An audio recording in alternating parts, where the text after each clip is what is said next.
Swami Vivekananda merit cum means scholarship বা বলতে পারো বিকাশ ভবন যে স্কলারশিপ, সেই স্কলারশিপের আবেদন শুরু হয়েছে এবং এই আবেদনের স্টেপ বাই স্টেপ প্রসিডিওর তোমরা কলেজের ছাত্রছাত্রীরা কিভাবে করবে সেই নিয়ে কিন্তু আমি ভিডিও বানিয়ে দিয়েছি।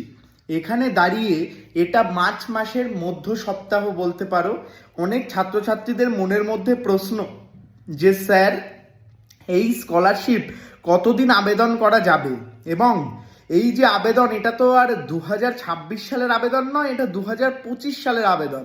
তো কাজেই 26-এর মার্চ তো প্রায় হয়ে গেল, এখনো কতদিন এই আবেদন চলবে এটা নিয়েই বিস্তারিত জানাবো। যারা ফেসবুক থেকে দেখছো পেজটাকে ফলো, ইউটিউব থেকে দেখলে সাবস্ক্রাইব, পরবর্তী আপডেটগুলোর জন্য জেনুইন এবং কোয়ালিটিফুল আপডেট আমি তোমাদের মধ্যে নিয়ে আসি। দেখো, এবছর যেহেতু লেট করে অ্যাপ্লিকেশন চালু হয়েছে, এখনো 2 মাস অন্তত অ্যাপ্লিকেশন চলবে। অর্থাৎ এই যে মে মাসের পরে তোমাদের যে জুন, সেই জুন মাস থেকে কিন্তু এই সমস্ত কার্যাবলী চালু হবে। তো মার্চের পরে মে এবং জুনের আগে যে এপ্রিল মাস পর্যন্ত কিন্তু আশা করছি এই স্কলারশিপের আবেদন চলবে।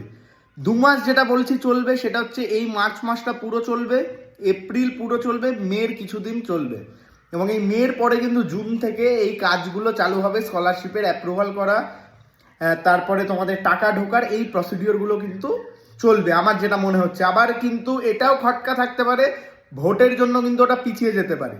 তো সেটার পরবর্তী আপডেট পেলে আমি তোমাদের মধ্যে নিয়ে আসবো। এখন কাজেই যে আপডেট কতদিন চলবে সেটা আমি জানিয়ে রাখি, এপ্রিল পর্যন্ত চলবেই।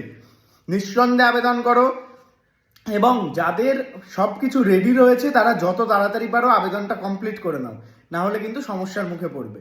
আর যাদের কিছু রেডি নেই, তোমরা প্রসেস কমপ্লিট করার চেষ্টা করো যত তাড়াতাড়ি সম্ভব।